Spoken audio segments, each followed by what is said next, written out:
The day we develop deep moral convictions because we understand how the institutional structures of our foundational relationships were broken down, vitally our family structures, is the day that we will act to achieve a holistic transformation of our society and our country.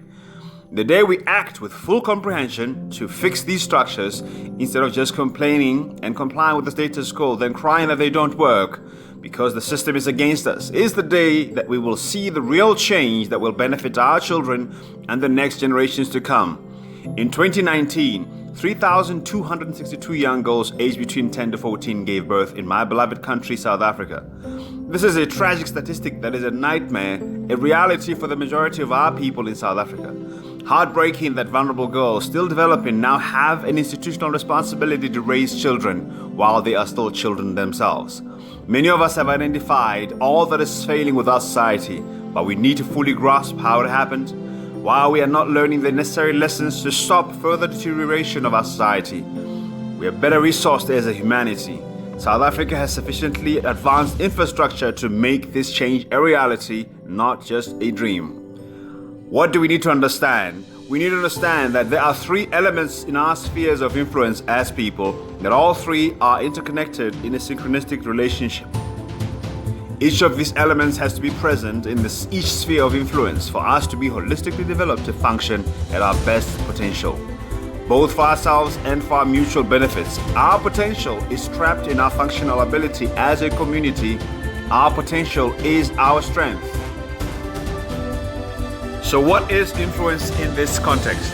It is the capacity to have the effect on the character, the development, and the actions or behavior of someone or something in order to achieve a specific purpose. The first of the spheres is relationships, which is made up of family, friends, and society at large.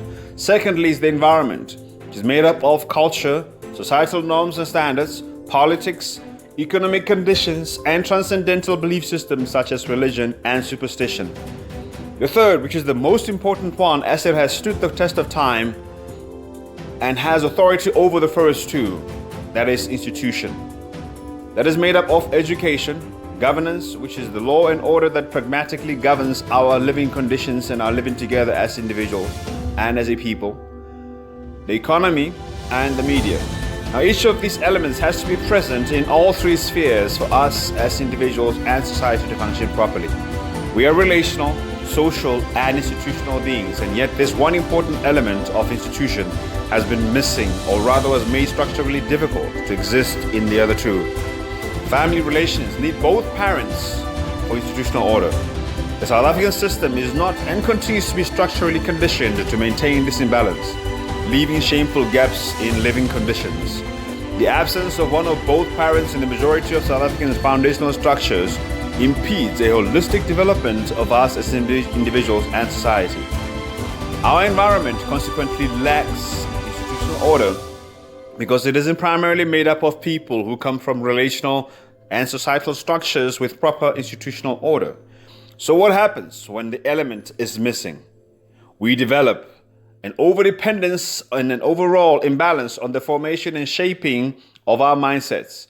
We find ourselves leaning heavily on one particular way of thinking, losing the leverage that the other elements provide in our human experience. We look to institutions to help us build our families, our society, and to maintain harmony and achieve prosperity.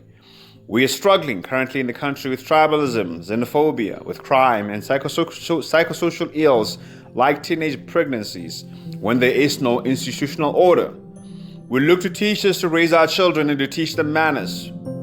Teachers are overburdened with the vital task of managing children's behavior rather than focusing on institutional mandates to educate them. We look to law and order to govern our dysfunctional societal relationships, and we look to the economy to help us to provide for ourselves and for our families. Institutional structures continue to enjoy a far greater influence on our society. What we don't realize is that these institutions are governed by individuals who come from these broken down structures. What chance then do we have of a desperately needed transformation when policy and lawmakers lack the necessary foundational institutional order themselves?